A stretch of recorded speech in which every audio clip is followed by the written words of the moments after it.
Hi, I'm Dharshini from மஸ்டைல் professionals. நம்மள நிறைய பேர் என்ன பண்றோம்? காலேஜ் கம்ப்ளீட் பண்றோம், டிகிரி எடுக்கிறோம், சர்டிபிகேட்டும் வந்தாச்சு, இன்டர்வியூ அட்டென்ட் பண்றோம். கடைசியில will get back to you சூன்னு ஒரே லெட்டர்ல முடிச்சிருவாங்க. சில பேருக்கு இங்கிலீஷ்ல பயம், சில பேருக்கு டெக்னிக்கல்ஸ்ல பயம், சில பேருக்கு கான்பிடன்ஸ் இல்ல. நாங்க டெய்லி பார்க்குற ஸ்டூடெண்ட்ஸ்க்கு எல்லாருக்குமே சேம் ப்ராப்ளம் தான். நாங்க தமிழ் மீடியம் ஸ்டூடெண்ட்ஸ், நாங்க நேட்டிவ்ல இருந்து வரோம், நாங்க ஃபேமிலியில ஃபர்ஸ்ட் கிராஜுவேட், அது கூட இல்ல, ஃப்ரெண்ட்ஸ் எல்லாரும் செட்டில், வீட்டுல ப்ரெஷர், இப்படியே இருக்கும்போது நீங்க என்ன யோசிக்கிறீங்க? உங்களால முடியாதா? ஆனா நான் சொல்றேன், உங்களால முடியும். ப்ராப்ளம் என்ன? ஸ்கில் இல்ல.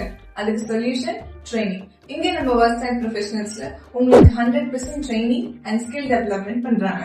அது மட்டும் இல்ல, இங்க நம்ம வெர்சடைல் ப்ரொஃபஷனல்ஸ்ல உங்களுக்கு real time training, mock interviews and communication support கொடுக்குறாங்க. அது மட்டும் இல்லைங்க, புக்ல படிக்கிற தேதியை விட கம்பெனில என்ன ப்ராசஸ் நடக்குதுங்கிறது நீங்க கத்துக்கிறது தான் ரொம்ப இம்பார்ட்டன்ட். இங்க நம்ம வெர்சடைல் ப்ரொஃபஷனல்ஸ்ல உங்களுக்கு 100% கைடன்ஸோட சப்போர்ட் பண்ணுவாங்க. அது மட்டும் இல்ல, இங்க ஐடி அண்ட் நான் ஐடி ட்ரைனிங்கும் கொடுக்குறாங்க. சோ நீங்க எந்த ஃபீல்டு உங்களுக்கு வேணும்னாலும் அதை நீங்க சூஸ் பண்ணிக்கலாம். எனக்கு ஒரு ஸ்டூடெண்ட் சொன்னாங்க, மேம் எனக்கு தமிழ் மீடியம் தான் முடிச்சிருக்கேன், எனக்கு கோடிங் வராதுன்னு. ஆனா இப்போ அவங்க ஐடி கம்பெனில சாஃப்ட்வேர் டெஸ்டரா இருக்காங்க. சோ உங்களால முடியாதுன்னு நீங்க நினைச்சீங்கன்னா உங்களாலையும் கண்டிப்பா முடியும். உங்களுக்கு ஒரு சான்ஸ் கொடுத்து பாருங்க. நீங்க நாளைக்கு உங்களோட ஃபீல்ட நீங்க ஷைன் பண்றீங்க. So from dream to carrier, you have to choose right. So choose versatile professions to get your dream career started. Thank you.